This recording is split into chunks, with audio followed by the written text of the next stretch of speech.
Bonjour et bienvenue à tous dans le journal de l'économie. Christine Lagarde, mise en examen dans l'affaire Tapie. L'information fait la une de la presse dans Le Monde. La patronne du FMI a été de nouveau entendue, et ce dans le cadre de l'enquête sur l'arbitrage entre Bernard Tapie et le Crédit Lyonnais. C'est la 4e fois que l'ancienne ministre de l'économie est auditionnée par les magistrats de la Cour de justice de la République. Mais cette fois, elle a été mise en examen pour négligence. Aux dernières nouvelles, Christine Lagarde ne démissionne pas, elle reste à la tête du FMI. Lagarde juge sa mise en examen infondée et annonce de prochains recours contre cette décision. Mais quelles sont les vraies conséquences de cette mise en examen? On écoute à ce propos Yves Repiquet, il est l'avocat de Christine Lagarde. Personnellement, je considère qu'il n'y aurait aucune raison qu'elle démissionne. Maintenant, c'est une question entre elle et son board. Et ça, je ne peux pas me substituer ni à elle, ni aux membres du board. Est-ce qu'on peut considérer que la directrice générale du FMI ne doit pas jouir de la confiance de l'institution alors qu'elle est mise en examen, ce qui n'est d'ailleurs pas une condamnation, qu'elle est mise en examen sur un chef absolument mineur alors qu'il lui avait totalement accordé et renouvelé à plusieurs reprises leur confiance, alors qu'elle faisait l'objet d'une accusation sans fondement, mais d'une accusation autrement plus grave.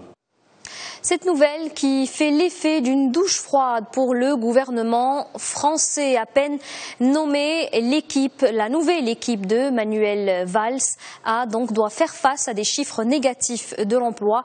Le pays a enregistré une nouvelle hausse du chômage en juillet. Plus de 26 000 chômeurs ont été recensés, soit une progression de 0,8%. Bien que timide, cette augmentation reste une mauvaise nouvelle. Ils sont désormais plus de 3,4 millions de chômeurs en France. Un chiffre proche du record historique.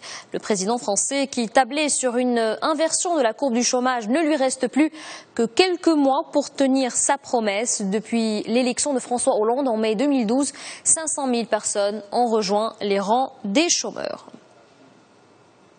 Et cette crise de l'emploi est encore plus grave en Espagne. Dans le pays, la suppression d'emplois se poursuit et ces chiffres le confirment. Selon la Commission ouvrière, le principal syndicat espagnol, les caisses d'épargne ont perdu plus de 45 000 emplois depuis 2010.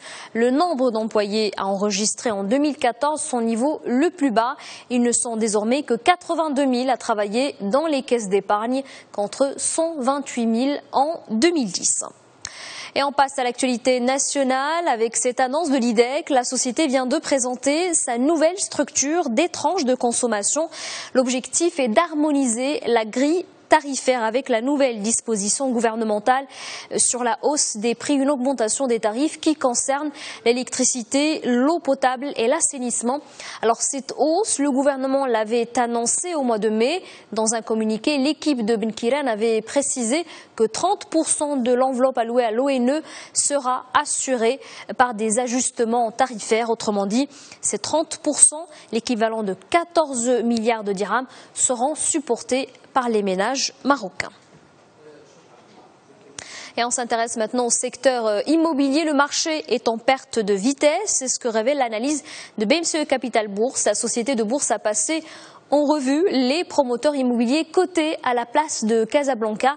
Première conclusion, la production de logements a reculé de 11,5% au premier semestre.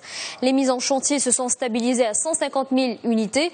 Ceci dit, les perspectives restent prometteuses pour les opérateurs immobiliers. Doha devrait réaliser un chiffre d'affaires consolidé de 9,9 milliards de dirhams en 2014.